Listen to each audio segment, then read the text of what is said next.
The 1970s were the wild west of horror cinema. Studios were taking risks, directors pushed boundaries, and audiences were shocked in ways they'd never seen before. Everyone remembers The Exorcist, everyone knows Halloween, but hidden in the shadows were other nightmares, movies that slipped through the cracks, forgotten by the mainstream, yet still powerful enough to send chills down your spine today. Some were too strange, some too bleak, some too disturbing for mass audiences, but for true horror fans, they became whispered legends. So today, we're digging them up. 15 forgotten horror films of the 1970s that still terrify decades later. And trust me, some of these will haunt you more than the classics. Number 15. Nosferatu the Vampire, 1979. Vampires had been on screen for decades, but in 1979, German director Werner Herzog resurrected one of cinema's oldest nightmares. His remake of the silent classic Nosferatu wasn't flashy, it wasn't romantic, it was slow, methodical, and absolutely drenched in dread. The story feels familiar.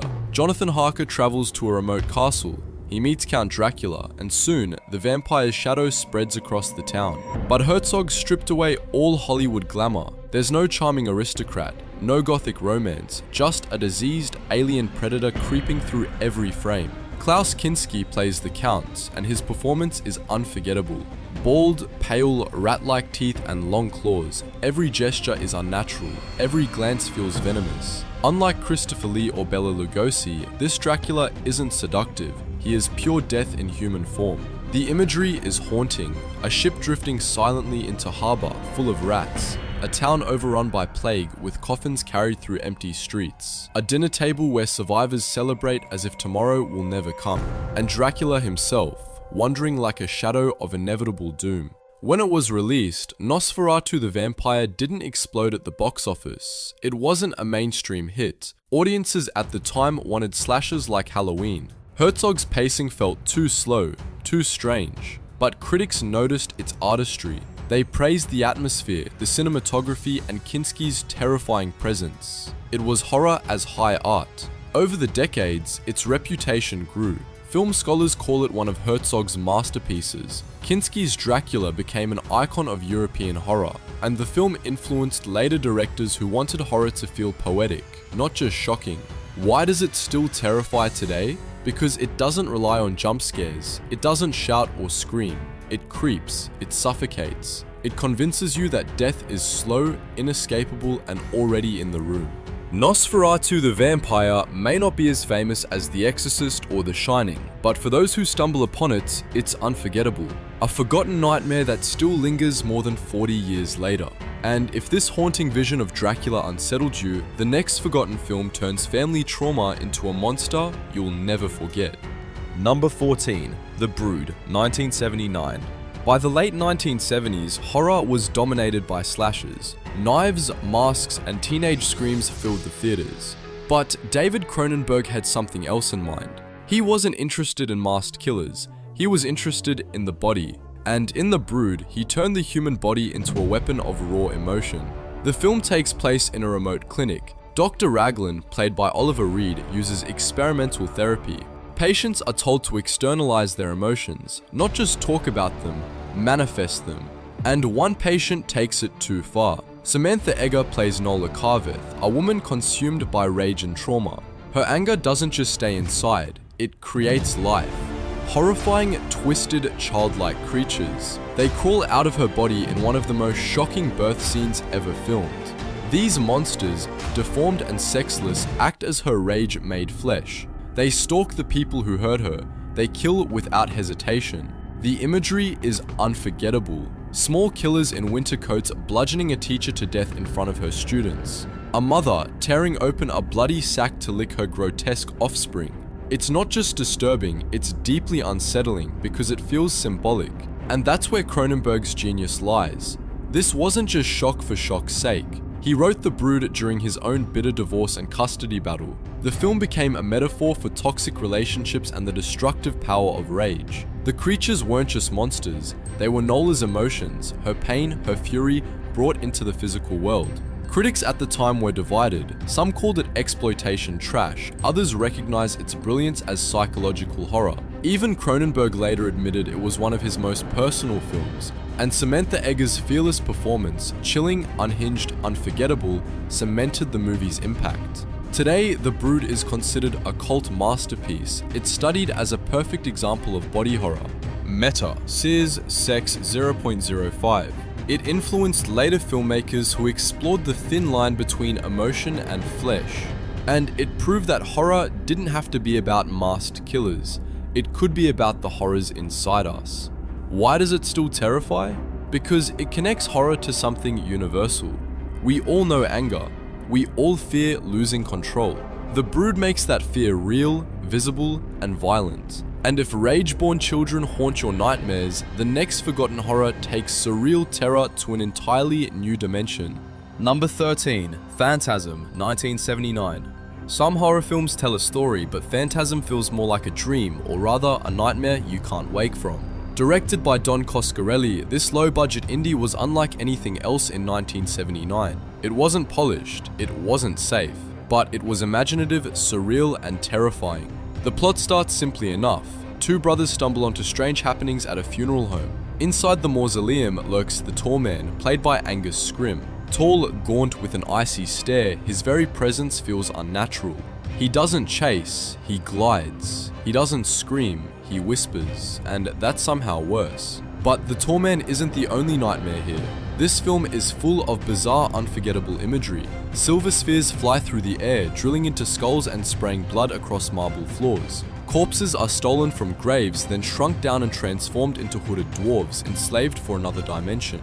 The rules of reality collapse. Nothing makes sense, and that's exactly the point. Audiences in 1979 didn't know what to make of it. Some critics dismissed it as incoherent nonsense, but others recognized the brilliance in its dreamlike atmosphere. With just $300,000, Coscarelli created a horror world that felt vast, surreal, and terrifying. And Angus Scrimm became an instant horror icon, his Tall Man one of the most chilling villains of the decade. The cast added to the cult charm. A. Michael Baldwin as Mike, the curious younger brother, and Reggie Bannister as the guitar-playing ice cream man turned reluctant hero. They weren't Hollywood stars, but they felt real people you could know, suddenly trapped in the bizarre. Phantasm wasn't a mainstream hit, but it found its audience. Midnight screenings, word of mouth, and cult fans turned it into a phenomenon. It spawned 4 sequels, each stranger than the last, and its influence spread across the horror genre, inspiring filmmakers who wanted to capture that same waking dream sensation. Why does it still terrify today? Because you can't explain it. It's not about logic, it's about the feeling of reality dissolving around you. It taps into childhood fears, death, the graveyard, the idea that adults hide secrets too big to understand. More than 40 years later, the Silver Sphere still makes fans shiver, and the Tall Man still towers over horror history. And if Phantasm made you question reality itself, the next forgotten film turns roadside Americana into a terrifying death trap. Number 12. Tourist Trap 1979. On the surface, it looks like a simple slasher, but Tourist Trap is stranger, creepier, and far more unsettling than most films of its time. Directed by David Schmoller, this 1979 gem takes place in the middle of nowhere, where a group of young travelers breaks down near a roadside attraction. Instead of friendly souvenirs, they find something horrifying, a collection of life-sized mannequins that seem just a little too alive. Chuck Connors plays Mr. Slauson, the kindly old man who offers to help. At first he feels harmless, almost fatherly, but his smile hides something twisted. Because Mr. Slauson has a gift, he can move objects with his mind, and in his crumbling museum, the mannequins don't just sit still. They watch, they breathe, sometimes they even kill. The imagery is unforgettable, a mannequin head turning suddenly to scream, blank faces cracking open to reveal lifeless eyes, victims wrapped in plaster, suffocating as they become part of the display. It's part slasher, part supernatural nightmare, and the mix keeps viewers constantly off balance. Critics at the time didn't know what to make of it. Some dismissed it as another low-budget horror cash-in, but others noticed its bizarre originality. Connors, known mainly as a TV cowboy, shocked audiences with his unhinged performance. His shifts between friendly host and sadistic killer are genuinely terrifying. What makes Tourist Trap still effective today is its atmosphere. The film oozes dread, with sound design that uses whispers, laughter, and eerie voices to make the mannequins feel alive. The soundtrack alone can make your skin crawl, and unlike many slashers of the era, this one feels unpredictable. You never know if the next room hides another mannequin or something far worse. Over time, the movie built a cult following. Horror fans praised it as one of the most underrated films of the 70s. #meta.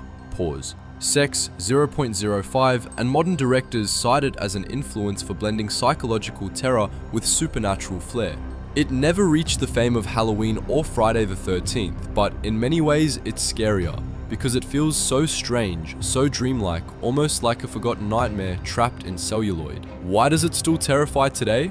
Because mannequins are already unsettling, lifeless imitations of people, and Schmoller turned that unease into pure horror. Watching Tourist Trap feels like being stuck in a nightmare roadside museum where escape is impossible. It's weird, it's creepy, and it sticks with you long after the credits roll. And if lifeless mannequins coming to life made your skin crawl, the next forgotten horror goes even darker, feeding on primal fears of isolation and survival. Number 11. Eaten Alive 1977. After shocking the world with the Texas Chainsaw Massacre, director Tobe Hooper returned with something even stranger, a fever dream of violence called Eaten Alive. Set in the swamps of Texas, the film follows a rundown motel run by Judd, played by Neville Brand.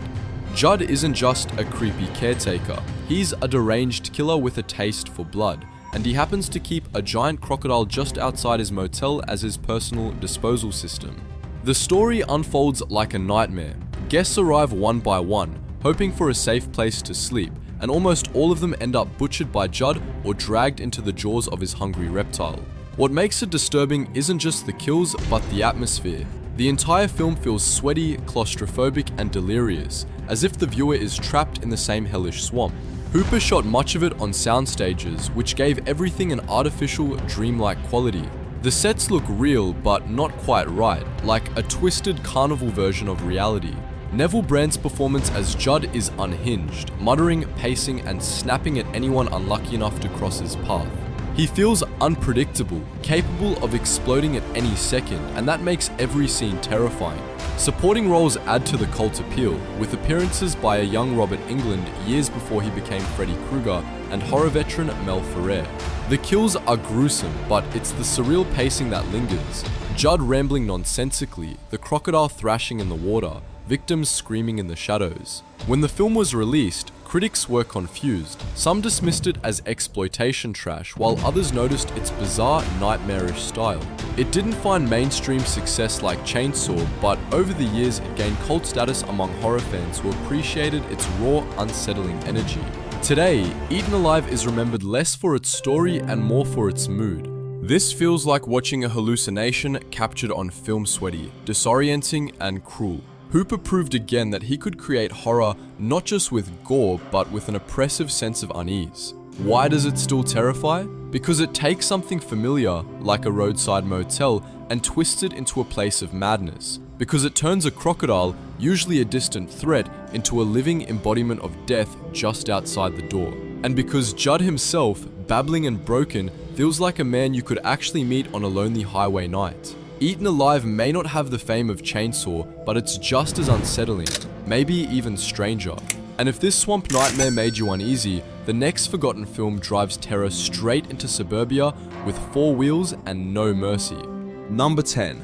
The Car, 1977. In the late 1970s, audiences were terrified by sharks, haunted houses, and masked killers. But then came a horror film about something far more ordinary. Something parked right outside your home. Car. Directed by Elliot Silverstein, The Car tells the story of a small desert town stalked by a black, driverless automobile. There's no explanation of where it came from, no backstory, no origin. It just appears on the highway, a sleek, rumbling monster on 4 wheels, and it kills anyone who crosses its path. The setup is simple, yet it's strangely effective. The sheriff's department scrambles to stop the mysterious vehicle as it plows through cyclists, pedestrians, and even police roadblocks. James Brolin stars as the town's sheriff, a man completely outmatched by this supernatural machine. His performance grounds the insanity, portraying a lawman desperate to protect his people from something he can't fight with bullets or handcuffs. What makes The Car stand out is its atmosphere.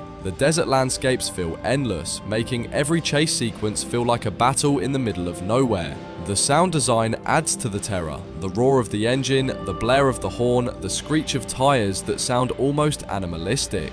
Unlike Jaws, where the shark was hidden for suspense, the car is always visible, always coming, and that inevitability makes it scarier. Critics at the time were divided. Some laughed at the absurd premise, calling it a B-movie with an overblown budget. Others admitted it had a strange hypnotic power. While it didn't earn the respect of prestige horror, it connected with audiences who loved the blend of supernatural menace and everyday vulnerability. Over the years, it developed a cult following, particularly among fans of killer object horror. Its DNA can be seen in later films like Christine by John Carpenter, where another vehicle becomes the embodiment of evil. Even Stephen King admitted that the car paved the way for stories about machines with malevolent intent. Why does it still terrify today? Because cars are everywhere. They're part of our daily lives. They represent freedom, safety, routine. And the car twists that comfort into something lethal. It reminds you that even the most ordinary object can become a weapon of death. The film may not be as polished as Jaws or as iconic as Halloween, but its imagery, a black sedan barreling down a dusty road with no driver, still sticks in the mind decades later. Watching it feels like being chased by inevitability itself, and no matter how fast you run, the headlights are always behind you. And if a driverless car made you shiver, the next forgotten horror movie takes you into a haunted house filled with scientific experiments and pure supernatural dread. Number 9. The Sentinel, 1977. In the mid-1970s, horror was obsessed with the supernatural, but while audiences were terrified by The Exorcist and The Omen, another film slipped under the radar that was just as disturbing. Directed by Michael Winner, The Sentinel tells the story of a young model named Allison, played by Christina Rains, who moves into a beautiful Brooklyn brownstone. At first, the apartment seems perfect, but things quickly unravel. Strange noises echo through the halls, neighbors act bizarre, and Allison begins to suspect that something dark lives within the walls. Her suspicions are correct because the building isn't just an apartment complex, it's a literal gateway to hell. At the top floor sits a blind priest silently watching over the portal, and Allison slowly realizes she has been chosen to take his place as the next sentinel, guarding humanity from the horrors waiting beyond. The cast is packed with familiar faces, including Christopher Walken, Burgess Meredith, and even a young Jeff Goldblum, which makes the bizarre events feel eerily grounded in reality. The imagery is what makes The Sentinel unforgettable. Hallways filled with grotesque figures, sudden apparitions, and a shocking climax that uses real people with severe physical deformities to portray demons. This choice sparked controversy, with critics accusing the film of exploitation, but it also gave the movie an unsettling authenticity that lingers long after the credits roll. Critics were sharply divided. Some praised its ambition and atmosphere, comparing it to the great religious horror of the decade, while others condemned it as tasteless and incoherent. Audiences, however, found themselves haunted by its imagery. The sight of Allison's transformation from struggling model to unwilling guardian of the underworld is both tragic and terrifying. What makes the film powerful is the way it blends everyday life with cosmic horror. The apartment looks ordinary, sex 0.05, the neighbors act eccentric but harmless, and yet underneath it all is the eternal struggle between heaven and hell. It's a reminder that evil might not come with fire and brimstone, but instead slip quietly into the cracks of our daily lives. Over time, The Sentinel developed a cult following. Horror fans appreciated its ambition, its ensemble cast, and its willingness to disturb in ways more famous films dared not. While it never achieved the fame of The Exorcist, its legacy endures as one of the strangest, most unsettling horror films of the 1970s. Why does it still terrify today? Because it takes something as ordinary as renting an apartment and twists it into a story about eternal damnation. Because it suggests that fate can choose you, whether you like it or not, to stand against the darkness. And because once you've seen that final descent into hell, you can never unsee it. And if a haunted apartment building wasn't enough to shake you, the next forgotten horror drags us even deeper into madness with a killer inspired by one of the most infamous murderers of all time. Number 8. Deranged, 1974.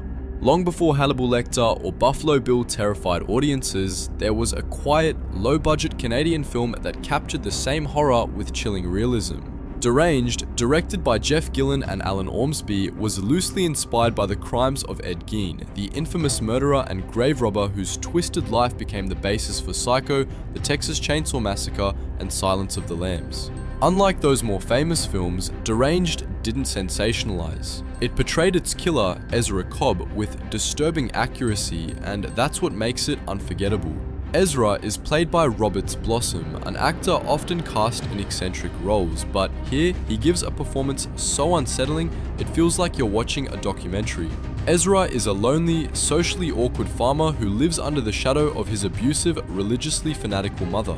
When she dies, he cannot let her go. He digs up her body, dresses it, and keeps her at home as if she never left. But his obsession doesn't stop there. Soon, he begins robbing graves for company, creating grotesque trophies from corpses and eventually turning to murder to satisfy his compulsions. The film doesn't rely on jump scares or gore, though it has plenty of shocking moments. What makes it terrifying is its matter-of-fact tone. It opens with a narrator who guides the audience through Ezra's life almost like a true crime report, which gives the horror a sense of authenticity. The rural setting adds to the bleakness. Empty barns, frozen fields, and dimly lit farmhouses make everything feel isolated and hopeless. Critics at the time were horrified by the film's bluntness. Some praised Blossom's chilling performance as one of the most realistic depictions of a serial killer ever put on screen. Others condemned it as too grotesque, too exploitative. Audiences who stumbled upon it often left disturbed, not just by the acts themselves, but by how ordinary Ezra seemed. There were no flashy effects, no exaggerated villainy, just a lonely man descending into madness. Over the years, Deranged earned cult status, largely because it captured something the bigger Hollywood versions avoided. It showed the quiet, suffocating horror of isolation and obsession. It reminded viewers that monsters don't always lurk in shadows or wear masks. Sometimes, they live quietly on a farm, unnoticed until it's too late. Why does it still terrify today? Because it feels real. Because Roberts Blossom makes Ezra sympathetic and monstrous at the same time. Because the film strips away the distance of fiction and forces us to stare directly at human depravity without disguise. Deranged may not have the fame of Psycho or Chainsaw, but in its raw, unsettling way, it's just as powerful. And if watching Ezra Cobb's descent into madness wasn't disturbing enough, the next forgotten horror shows what happens when a soldier comes home from war but doesn't come back alone. Number 7. Death Dream, 1974. Some horror films are scary because of monsters, others because of what they say about real life. And Death Dream, also known as Dead of Night, manages to do both. Directed by Bob Clark, who would later make the holiday classic A Christmas Story, this low-budget 1974 film is one of the most haunting allegories of the Vietnam War ever put on screen. The story begins with a family receiving tragic news. Their son Andy has been killed in combat. The parents are devastated, but that very night, Andy returns home alive. At first, it feels like a miracle, but something is wrong. Andy is cold, distant, and strangely emotionless. He barely speaks, stares into the distance, and seems disconnected from reality. Slowly, his behavior grows more disturbing. He spends long hours sitting silently in his room. He lashes out unpredictably, and soon the truth becomes clear. Andy didn't come back the same. In fact, he didn't come back human at all. Andy is undead, sustained only by drinking blood. His condition worsens as his craving grows, turning him into a monstrous version of the boy his parents once loved. The horror of Death Dream works on two levels. On the surface, it's a chilling zombie-like tale about a soldier returned from the grave, but beneath that, it's a devastating metaphor for the trauma of war. Andy represents the countless young men who return from Vietnam physically alive but emotionally destroyed, strangers to their families and prisoners of what they experienced overseas. Richard Backus, who plays Andy, gives a performance that's terrifying in its quiet intensity. His blank stare, his sudden bursts of violence, his unnerving silence, they make the character feel both tragic and terrifying. Lynn Carlin and John Marley as the grieving parents add heartbreaking realism to the story.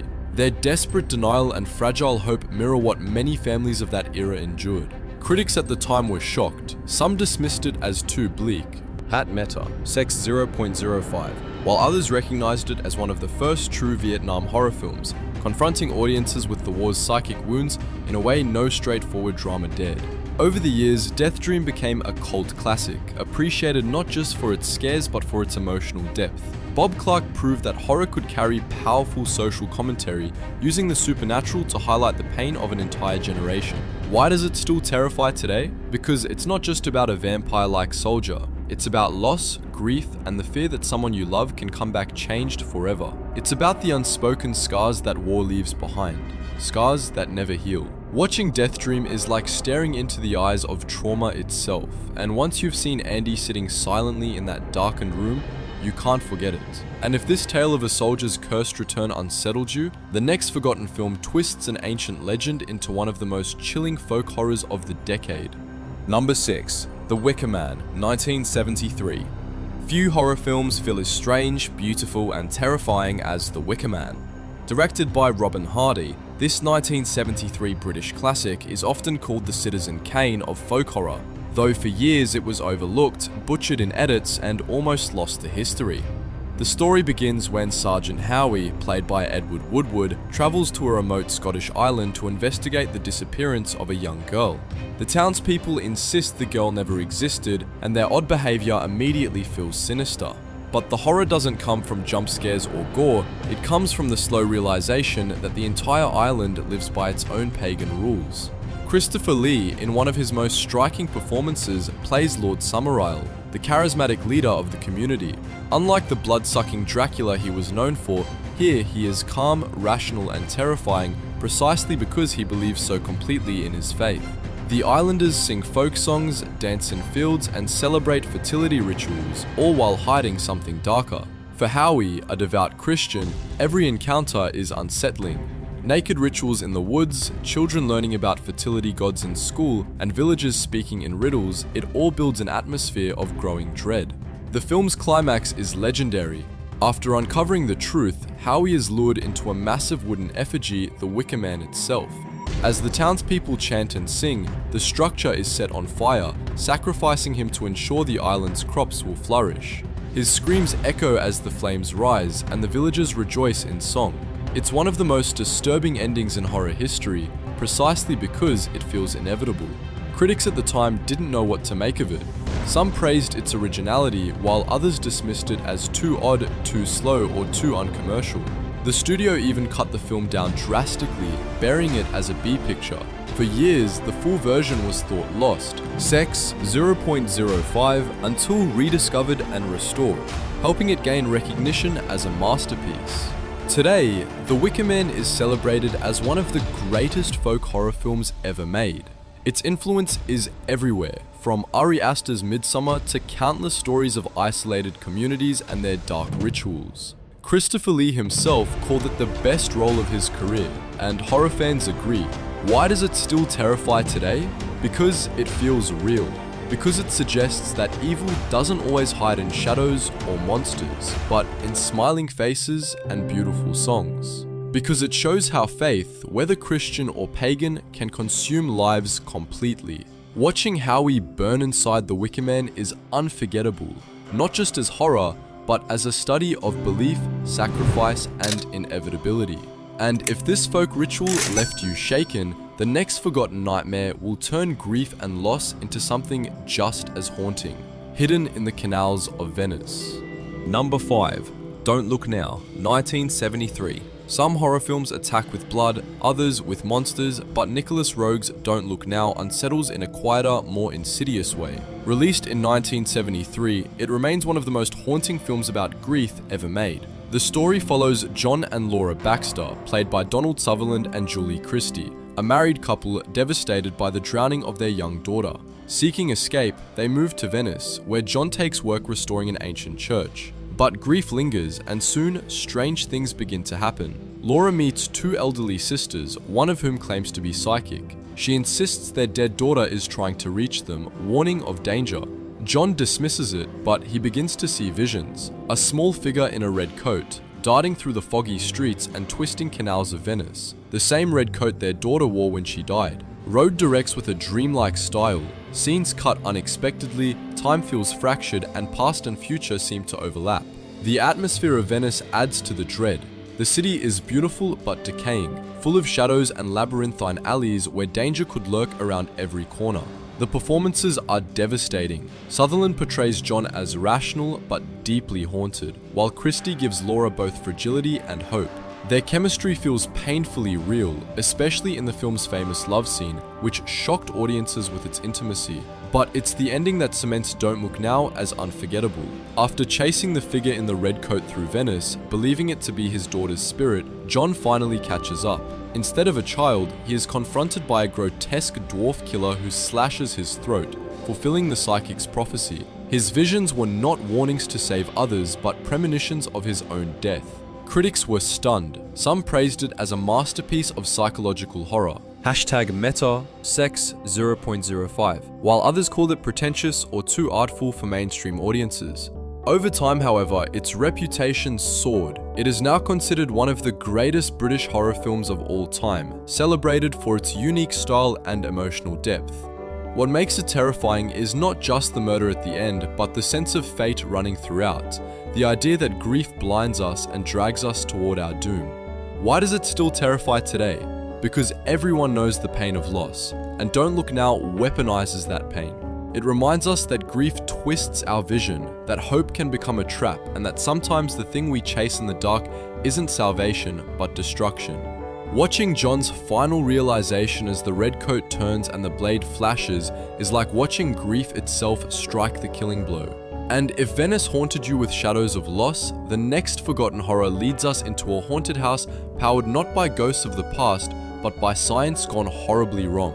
Number 4. The Legend of Hell House, 1973. When audiences think of haunted house movies, they usually remember The Haunting or the Amityville Horror, but in 1973, John Houff directed one of the most chilling ghost stories ever filmed, The Legend of Hell House. Based on Richard Matheson's novel Hell House, the film brought together science, the supernatural, and sheer terror in a way that still resonates. The story begins with a wealthy man hiring a team to investigate the notorious Belasco House, known as the Mount Everest of haunted houses. The team includes a physicist, played by Clive Revill, who believes science can explain the paranormal, along with his wife, played by Gail Honeycutt, and 2 mediums, one of them portrayed by Pamela Franklin. Together, they enter the mansion, hoping to unlock its secrets and survive the week inside. The house itself is almost a character. Dark hallways, locked rooms, and a sinister atmosphere make every scene feel suffocating. The spirit that haunts it is said to be Emmerich Belasco, a sadistic millionaire whose life was filled with debauchery, cruelty, and murder. Even in death, his presence dominates the house, corrupting anyone who dares to enter. The film is filled with disturbing set pieces, doors slam shut with no warning, objects fly across rooms, cold spots drain the life from characters, seances turn violent as unseen forces lash out. One particularly shocking moment involves a possessed character lashing into violent sexual behavior, leaving the others shaken and horrified. Houff directs with precision, balancing gothic atmosphere with raw shocks. The cinematography keeps the viewer constantly off guard, never sure what might leap from the shadows. The cast sells the terror. Pamela Franklin as Florence Tanner, the spiritual medium, gives one of the strongest performances of her career, torn between her faith and the crushing weight of the house's evil. Roddy McDowall as Ben Fisher, the only survivor of a previous expedition, brings quiet intensity to his role. He knows the danger firsthand and his fear is palpable. Critics were mixed when the film was released. Some dismissed it as too exploitative, too graphic compared to earlier haunted house tales. Others admired its boldness, praising it as one of the most frightening ghost stories of the decade. Over time, however, it earned respect as a cult classic, its influence echoing in later supernatural horror. What makes The Legend of Hell House terrifying even now is the collision of logic and the unexplainable. The scientists bring machines, theories, and rational explanations, but none of it stops the rage of the house. In the end, it's not science that conquers the haunting, but the confrontation of Belasco's twisted spirit. Why does it still terrify today? Because it suggests that evil leaves a stain too deep for reason to clean, because the walls of Hell House feel alive, pulsing with the crimes of the past. And because once you step inside, no amount of knowledge can save you. And if this haunted mansion shook your faith in science, the next forgotten horror takes us back to the countryside, where the devil himself is said to have left his mark. Number 3. The Blood on Satan's Claw, 1971. Before folk horror became a recognized genre, there was a strange British film that helped define it. Directed by Piers Haggard, The Blood on Satan's Claw from 1971 combined period drama, rural superstition, and creeping evil into something unforgettable. The story begins when a farmer ploughing his field uncovers a deformed skull, covered in fur and claws. From that moment on, darkness spreads through the village. Teenagers begin to act strangely, possessed by an unseen force. They whisper, form secret gatherings, and fall under the influence of something demonic. The horror grows slowly but relentlessly. Young villagers sprout patches of animal-like skin. They cut away the flesh of others to complete a monstrous resurrection. Soon, they are conducting pagan rituals, sacrificing their peers to restore the devil's body piece by piece. Linda Hayden, playing the seductive Angel Blake, gives a chilling performance as the ringleader of the possessed youth. Her calm voice and cold eyes make her both alluring and terrifying. Opposite her stands Patrick Wymark as the judge, a man of reason forced to confront the irrational horror consuming his community. The film is filled with eerie set pieces. A girl screams as fur grows from her back. A group of children laugh as they cut into their friend's skin. A black mass is performed in the woods, with victims stripped and humiliated before being slaughtered. These images shocked audiences in the early 70s, not just for their brutality, but for the way they corrupted the innocence of youth. Critics at the time were unsettled. Some dismissed it as exploitation dressed up in period costumes, but others recognized it as something new, a bridge between gothic horror and modern folk terror. Piers Haggard later admitted much of the story was improvised, yet the rawness only added to its power. Over time, The Blood on Satan's Claw became a cornerstone of folk horror. Often alongside The Wicker Man and Witchfinder General, it captured the fear of rural isolation, the danger of superstition, and the idea that evil doesn't just arrive, it grows, infecting people from within. What makes it terrifying even now is its atmosphere of corruption. The countryside looks idyllic, yet beneath the fields and woods lies something foul. The children, who should represent purity, become agents of the devil, and the adults, powerless and confused, watch as their world collapses into chaos. Why does it still terrify today? Because it shows how fragile order is, how quickly a community can fall to hysteria and evil when confronted with the unexplainable. Because its imagery for growing from human flesh, children chanting in the woods, remains deeply unsettling. And because it reminds us that horror doesn't just come from outside forces, but from the darkness waiting to bloom inside ordinary people. And if this tale of rural possession left you shaken, the next forgotten nightmare takes us to Spain, where a remote school hides secrets that turn innocence into terror. Number 2. The House That Screamed, 1971. Before the slasher craze of the late 70s, Spain delivered a gothic horror that felt years ahead of its time. Directed by Narciso Ibáñez Serrador, The House That Screamed tells the story of an exclusive boarding school for troubled girls, hidden away in the countryside, where discipline is strict and punishments are cruel. Lily Palmer stars as the headmistress, a cold and authoritarian woman who rules the school with an iron grip.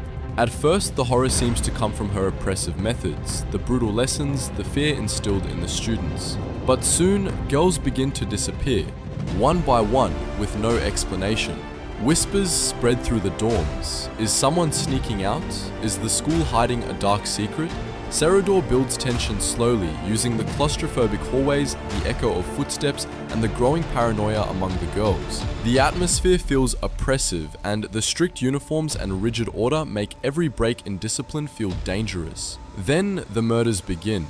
A girl lured away in the night, a scream echoing through the halls, a body hidden before anyone can discover it. Unlike many horror films of its era, The House That Screamed doesn't rely on jump scares. It focuses on dread, on the slow realization that something terrible is lurking just beyond the walls. And when the truth is finally revealed, it's shocking. The killer is the headmistress's own son, hidden away in the attic, a disturbed young man desperate to create the perfect woman by assembling pieces of the missing girls. It's a grisly twist that foreshadows later slashers like Psycho 2 and Pieces, and it left audiences stunned. Critics in Spain were divided, some shocked by the violence and themes, others praising its artistry. Internationally, the film was cut and censored, which kept it from reaching wider recognition, but horror fans who discovered it admired its boldness. Over the years, it built a reputation as a cult classic, especially among those studying the roots of slasher cinema. What makes The House That Screamed terrifying today is how modern it feels. The structure of the story, an isolated institution, young victims, a hidden killer, predates the tropes that would dominate horror years later. Its gothic visuals, combined with the brutality of the murders, make it feel like a bridge between old European horror and the coming American slasher wave. And the twist ending still packs a punch, reminding us that horror often hides in the most respectable places. Why does it still terrify? Because it takes a place meant for education and safety and turns it into a prison of fear. Because it suggests that authority itself can mask corruption. And because the final revelation that a mother would protect a monster in her own home is both tragic and chilling. And if you thought this tale of hidden evil was shocking, our final forgotten horror brings us to a quiet, eerie film that whispers instead of screams. A story of madness and mystery that still unsettles half a century later. Number 1. Let's Scare Jessica to Death, 1971. Some horror films scream their terror, but Let's Scare Jessica to Death whispers it, slowly pulling you into madness until you can't tell what's real and what's not. Directed by John Hancock in 1971, this quiet, eerie film has become one of the most unsettling psychological horrors of its era. The story follows Jessica, played by Zora Lampert, a fragile woman recently released from a mental institution. Seeking peace, she and her husband move to an old farmhouse in the countryside, hoping for a fresh start. But the house carries shadows, and Jessica begins to hear voices, see strange figures, and feel an oppressive presence around her. Soon, a mysterious young woman named Emily appears, claiming to be a drifter. Jessica's husband and friends welcome her, but Jessica feels something is wrong. Emily is alluring, manipulative, and possibly not human at all. Rumors of a woman who drowned near the property, a vampire-like figure haunting the town, make Jessica question whether Emily is real or a ghostly predator feeding on her sanity. What makes the film terrifying is its ambiguity. Almost every scene could be a hallucination or reality. Is Jessica relapsing into mental illness, or is she the only one who sees the truth? The uncertainty leaves the viewer as unsettled as the protagonist, trapped in a fog of paranoia. Zora Lampert delivers a heartbreaking performance. Her nervous energy, whispered lines, and haunted eyes make Jessica painfully sympathetic. You want to believe her, but the film constantly undercuts her perception, forcing you to doubt everything. The cinematography heightens the dread. Misty lakes, creaking houses, and quiet rural landscapes feel oppressive, as if nature itself is conspiring against Jessica. The sound design whispers, echoes, faint music in the distance creates a constant sense of unease. When violence does strike, it's sudden and jarring, breaking the stillness with shocking force. Critics at the time didn't know what to make of the film. Some dismissed it as too slow, too strange, but others praised its haunting atmosphere and psychological depth. Over the years, it gained cult status, often cited as one of the most underrated American horror films of the 1970s. Modern audiences recognize it as a precursor to psychological horror like The Witch or Hereditary, where the line between supernatural and mental collapse blurs completely. Why does it still terrify today? Because it captures the fear of losing control of your own mind. Because it forces you to live inside Jessica's fragile perspective, where every shadow could be a ghost and every friend could be an enemy. And because in the end, whether Emily is real or imagined doesn't matter. The terror is that no one believes Jessica, and she may be trapped in madness forever. Let's Scare Jessica to Death doesn't shock with gore or spectacle. It unsettles with silence, paranoia, and despair, and that makes it linger long after the credits roll.